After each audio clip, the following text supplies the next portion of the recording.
ಕಡಿಮೆ ಮಾಡಬೇಕು, ಬಾಯಲ್ಲಿ ಹಾಳಾಗಬೇಕು. ಯಾರು ಹೇಳಬಾರ್ದು, ಐಡೆಂಟಿಫೈ ಮಾಡಬೇಕು. ಆಯ್ತಾ?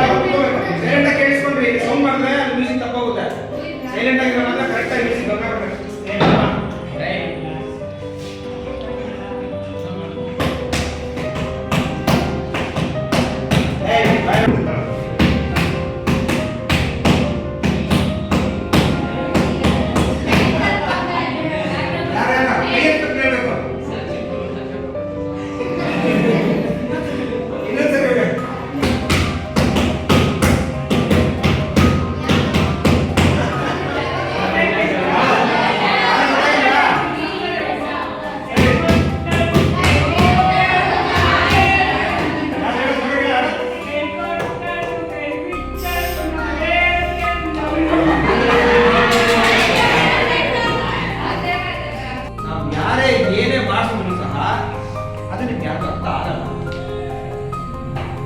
That is what is called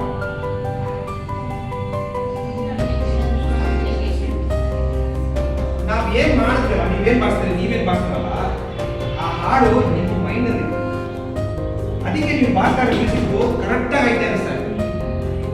ಆದ್ರೆ ಬೇರೆಯವ್ರು ಯಾರ ಮೈಂಡ್ ಅಲ್ಲೂ ನೀವು ಅನ್ಕೊಂಡಿದ್ದ ಹಾಡು ಮೈಂಡ್ ಅಲ್ಲಿ ಇರಲಿಲ್ಲ.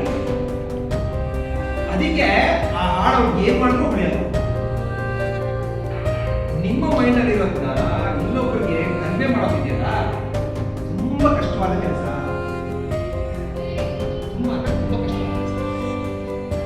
ಸೊ ನಿಮ್ಮ ಮನೆಗಳಲ್ಲಿ ನಿಮ್ಮ ಅಮ್ಮ ಅಪ್ಪ ನಿಮ್ಗೆ ಏನೋ ಒಂದು ಹೇಳ್ತಾ ಇರ್ತಾರೆ, ನೀವು ಆ ಮಾತುಗಳನ್ನ ಕೇಳೋದೇ ಇಲ್ಲ. ಕರೆಕ್ಟ್ ಅಲ್ಲ? ನಿಮ್ಮ ಟೀಚರ್ಗಳು ಇಲ್ಲಿ ನಿಂತ್ಕೊಂಡು ಬಂದು ಪಾಠ 1000 ಪಾಠ ಮಾಡ್ತಾರೆ, ನೀವು ಅದನ್ನ ಕೇಳೋದೇ ಇಲ್ಲ. ಕರೆಕ್ಟ್ ಅಲ್ಲ? ಇಲ್ಲಿ ನಾವು ಬಂದು ಬಾಯ್ ಬಡ್ಕೊಂತೀವಿ ವಾರ ವಾರ, ನೀವು ಆ ಮಾತು ಸರಿಯಾಗಿ ಕೇಳೋದೇ ಇಲ್ಲ ಅಲ್ವಾ? ಇದರಿಂದ ಏನಾಗ್ತಾ ಇದೆ, ನೀವು ಏನ್ ಅನ್ಕೊಂಡು ಕಲಿಬೇಕು ಅನ್ಕೊಂಡಿರಲ್ಲ, ಅದನ್ನ ಕಲೀಲಿಕ್ಕೆ ಆಗ್ತಾ ಇಲ್ಲ. So communication is really important in once life. ಈ ಆಕ್ಟಿವಿಟಿ ನಿಮ್ಗೆ ಏನಂತ ಅಂದ್ರೆ, ನಿಮ್ಮ ಮೈಂಡ್ ಅಲ್ಲಿ ಇರೋದು, ನಿಮ್ಮ ಹಾರ್ಟ್ ಅಲ್ಲಿ ಇರೋದು ಇನ್ನೊಬ್ಬರಿಗೆ ಕಡಿಮೆ ಮಾಡಬೇಕು. ಓಕೆ,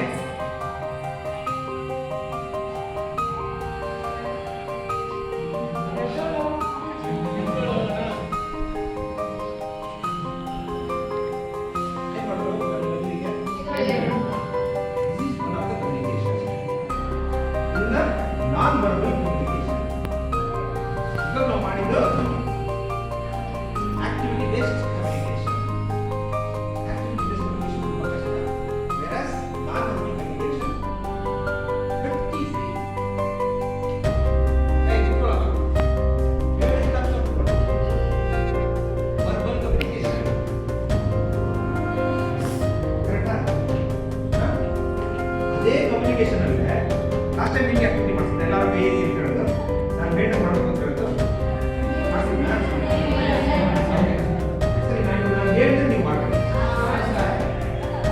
ಕರೆಕ್ಟಾಗಿ ಹೇಳ್ತೀನಿ. ನಾನು ಯಾರು ಗೊತ್ತಿದ್ರು ಸುಮ್ಮನೆ ಸೇರಿ ಮಾಡಿದ್ರ ನಾನು ಹೇಳ್ತೀನಿ, ನೀವು ಮಾಡಬೇಕು. ಓಕೆ, ಅದೇ ಅಲ್ಲರಿ, ಎಲ್ಲರೂ ಬಗ್ಗೆ ಮೇಲೆ ಎಲ್ಲರೂ ಹೇಳ್ಬೇಕು. ಎರಡು ಕೈ ಕಲಿಯಿಸಿ, ಎರಡು ಬಂದೆ ಮೇಲೆ, ಎಲ್ಲರೂ ನಿಮ್ಮ ಕೈನ ಕೆನ್ನೆ ಮೇಲೆ ಇಟ್ಕೊಳ್ಳಿ.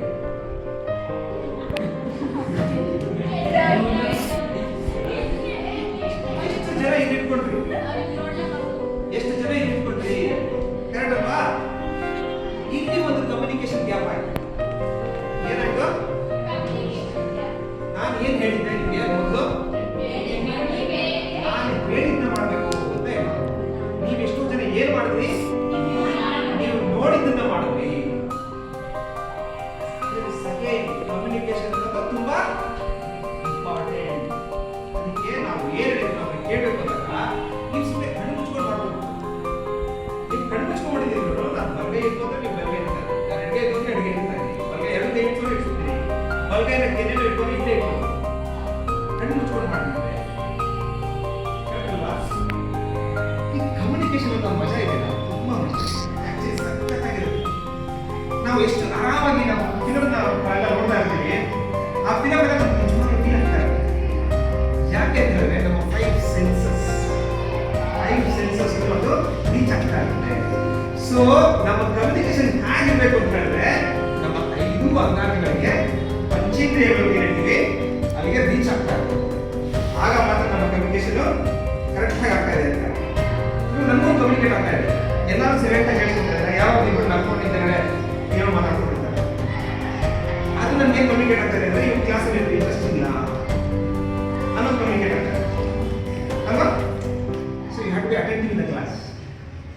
ಸೊ ಇದ್ರ ಬಗ್ಗೆ ಇವತ್ತು ಒಂದು ಚಿಕ್ಕದಾಗಿ ಕಮ್ಯುನಿಕೇಶನ್ ಸ್ಕಿಲ್ನ ಕಲಿಯೋಣ ಹೇಗಿರ್ಬೇಕು. ಓಕೆನಾ? ಜಸ್ಟ್ ಅಲ್ಲಿ ಹಾಕೊಂಡು ಇದು ಶುರು ಮಾಡಬೇಕು ಅಷ್ಟೇ. ಇದು ಇಷ್ಟೊತ್ತಂಕ ಚೆನ್ನಾಗಿತ್ತಾ? ಏನಾದ್ರು ಕಲ್ತ್ರ? Communication is really important. Okay? So ನಾನು ಹೇಳಿದ್ಮೇಲೆ ಕಮ್ಯುನಿಕೇಶನ್ ನಾನಾ ಥರ ಕಮ್ಯುನಿಕೇಶನ್ಸ್ ಇರ್ತವೆ. ಒಂದು ಯಾರ ಜೊತೆ ನಾವು ಕಮ್ಯುನಿಕೇಟ್ ಮಾಡ್ತೀವಿ ಅನ್ನೋದು ತುಂಬಾ ಇಂಪಾರ್ಟೆಂಟ್. ಒಂದು ಫ್ರೆಂಡ್ಸ್ ಜೊತೆ ಕಮ್ಯುನಿಕೇಟ್ ಮಾಡ್ತೀವಿ. ಇವಾಗ ಇಷ್ಟೊಂದು ತನಕ ನೀವು ಚಿಟ್ ಚಾಟ್ ಮಾಡ್ತಾ ಇದ್ರಿ, ಅದೊಂದು ಕಮ್ಯುನಿಕೇಶನ್. ಇನ್ನೊಂದು ಫ್ಯಾಮಿಲಿ ಮೆಂಬರ್ ಜೊತೆ ನಮ್ಮ ಕಮ್ಯುನಿಕೇಶನ್ ಹೇಗಿರುತ್ತೆ. ಇನ್ನೊಂದು ನಿಮ್ಮ ಆಫೀಸ್ಗೆ ಕೆಲಸಕ್ಕೆ ಸೇರಿದ್ರೆ ಕೋವರ್ಕರ್ಸ್ ಜೊತೆ ಹೇಗಿರುತ್ತೆ ಕಮ್ಯುನಿಕೇಶನ್, ಬೇರೆ ಬೇರೆ ಥರ. ಮತ್ತೆ ಇನ್ನೊಬ್ರು ಯಾರೋ ಒಬ್ರು ಬಂದ್ರೆ ಅವ್ರ ಹತ್ರ ಹೇಗಿರುತ್ತೆ ಕಮ್ಯುನಿಕೇಶನ್. ಹೀಗೆ ಎಷ್ಟು ಡಿಫ್ರೆನ್ಸ್ ಇರುತ್ತಲ್ಲ. ಇವಾಗ ನಿಮ್ಮ ಫ್ರೆಂಡ್ಸ್ಗಳ ಜೊತೆ ಎಲ್ಲ ಮಾತಾಡ್ತಾರೆ, ಇವಾಗ ಬೇರೆ ತಾವೇನು ಎಲ್ಲ ಮಾಡ್ತಾರೆ ಕಮ್ಯುನಿಕೇಶನ್. ಅದೇ ನಿಮ್ಮ ಫ್ಯಾಮಿಲಿ ಮೆಂಬರ್ ಹತ್ರ ನಿಮ್ಮ ಅಪ್ಪ ಬಂದ್ರೆ ಮಾತ್ರ ಒಂಥರ ಕಮ್ಯುನಿಕೇಶನ್. ಅಮ್ಮ ಬಂದ್ರೆ ಸುಮ್ಮನಿರಮ್ಮ ಯಾವ ಈ ಥರ ಫ್ಯಾಮಿಲಿ ಮೆಂಬರ್ಸ್. ಅದೇ ಕೋವರ್ಕರ್ಸ್ ಆಫೀಸಲ್ಲಿ yes sir boss yes sir okay sir I do it sir. ಅದೇ ಸ್ಟ್ರೇಂಜರ್ಸ್ ಹತ್ರ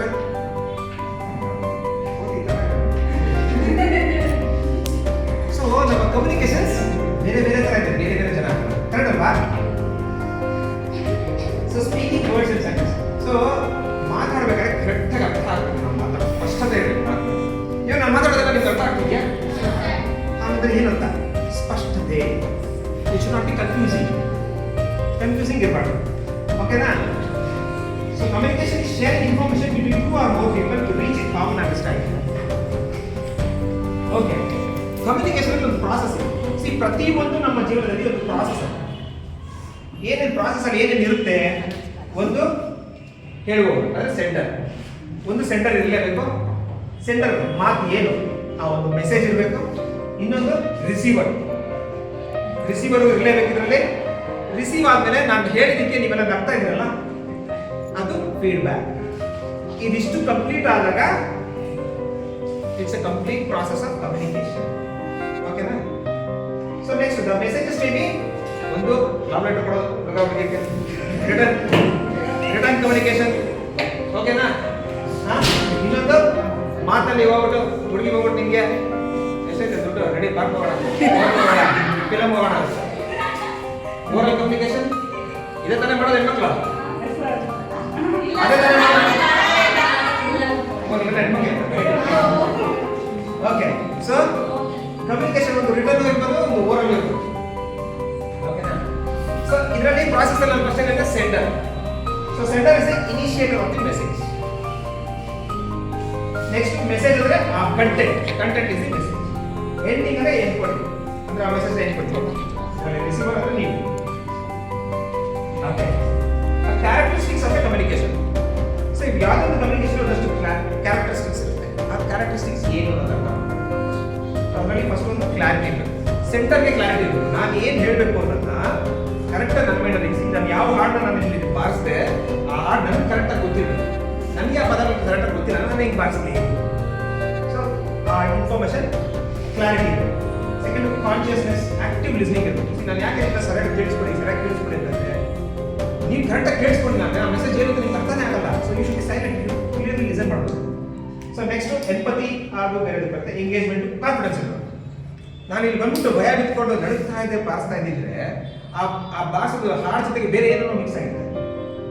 ಸೊ ಹಾಗೆ ನಮ್ಗೆ ಕರೆಕ್ಟಾಗಿ ಅರ್ಥ ಆಗ್ತಾ ಇಲ್ಲ. So it should be confidence ಇರಬೇಕು. ಮತ್ತೆ ಫೈನಲ್ ಆಗಿ ಫೀಡ್ಬ್ಯಾಕ್. ಸೊ ಇದಿಷ್ಟು characteristics of a communication. So types of communication as already told you. ಒಂದು ವರ್ಬಲ್ ಕಮ್ಯುನಿಕೇಶನ್ ಅಂದ್ರೆ ಮಾತಾಡಲು ಹೇಳೋದು. ಎರಡನೇದು ನಾನ್ ವರ್ಬಲ್ ಅಂದ್ರೆ ಆಕ್ಷನ್ಸ್ ಅಲ್ಲಿ ಹೇಳುವಂಥದ್ದು. ಮೂರನೇದು ವಿಜುವಲೈಸೇಷನ್, ಈ ಫಿಲಮ್ ನೋಡಿ ಕಲಿಯುವಂಥದ್ದು. ಇನ್ನೊಂದು return communication. So these are the 4 types of communications. ಈ 4 ಕಮ್ಯುನಿಕೇಶನ್ ಅನ್ನು ಮಾಡಬಹುದು. ಓಕೆನಾ? ಏನಪ್ಪ? ಸೊ ವರ್ಬಲ್ ಕಮ್ಯುನಿಕೇಶನ್ ಯಾವ ಥರ ಇದೆ? ವರ್ಬಲ್ ಕಮ್ಯುನಿಕೇಶನ್ ಇವಾಗ ಅರ್ಥ ಆಗ್ತಾರೆ ಒಂದು communication.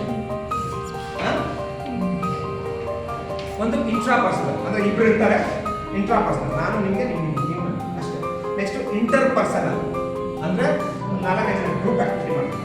Next small group communication, ಇವಾಗ ನಾನು ನಿಮ್ಗೆ ಮಾಡೋದು small group communication. Next democracy ಅಂದ್ರೆ ಪಬ್ಲಿಕ್ ಕಮ್ಯುನಿಕೇಶನ್.